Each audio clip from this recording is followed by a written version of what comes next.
یکم اگست سے 125 یونٹ تک بجلی مفت فراہم کرنے کا اعلان۔ جی ہاں، لگا نہ جھٹکا، بجلی کا نہیں بلکہ حیرت کا۔ پاکستانیوں کے اتنے اچھے نصیب کہاں کہ انہیں یہ ریلیف ملے۔ پاکستان میں تو 200 یونٹ اور 201 یونٹ کے سلیم میں پھنسی عوام اپنے میٹر کو دن میں 2 بار دیکھتے ہیں۔ بھارتی ریاست بھار کے وزیر اعلیٰ نیتیش کمار نے ریاستی انتخابات سے قبل عوام کو ریلیف دینے کے لیے اعلان کرتے ہوئے کہا کہ یکم اگست سے ریاست بھر کے تمام گھریلو صارفین کو ہر ماہ 125 یونٹ بجلی بالکل مفت فراہم کی جائے گی۔ یہ اقدام جولائی کے مہینے کے بجلی بل سے لاگو ہوگا اور اس کا فائدہ تقریباً 1.5 کروڑ سے زائد خاندانوں کو پہنچے گا۔ نیتیش کمار جو وزیر اعلیٰ کے طور پر اپنی 10ویں مدت کے لیے کوشاں ہے، انہوں نے ایکس پر لکھا، ہم ابتدائی سے تمام شہریوں کو سستی بجلی فراہم کرتے آ رہے ہیں۔ اب ہم نے فیصلہ کیا ہے کہ یکم اگست سے ریاست کے تمام گھریلو صارفین کو 125 یونٹ تک بجلی مفت فراہم کی جائے گی۔ وزیر اعلیٰ نے یہ بھی اعلان کیا کہ آئندہ 3 برسوں میں ریاست بھر میں سولر توانائی کے فروغ کے لیے اقدامات کیے جائیں گے۔ گھریلو چھتوں یا پھر قریبی عوامی مقامات پر سولر پاور پلانٹس نصب کیے جائیں گے۔ نیتیش کمار نے کہا کہ غریب خاندانوں کے لیے سولر سسٹم کی تنصیب پر آنے والے تمام اخراجات حکومت برداشت کرے گی۔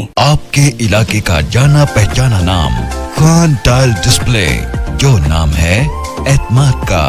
ہمارے پاس سینیٹری کا مکمل سامان بہترین اور اعلیٰ کوالٹی میں دستیاب ہے۔ Khan tile display, proprietor Dilawar Khan, دلہ خان، عمر فاروق روڈ، بکر۔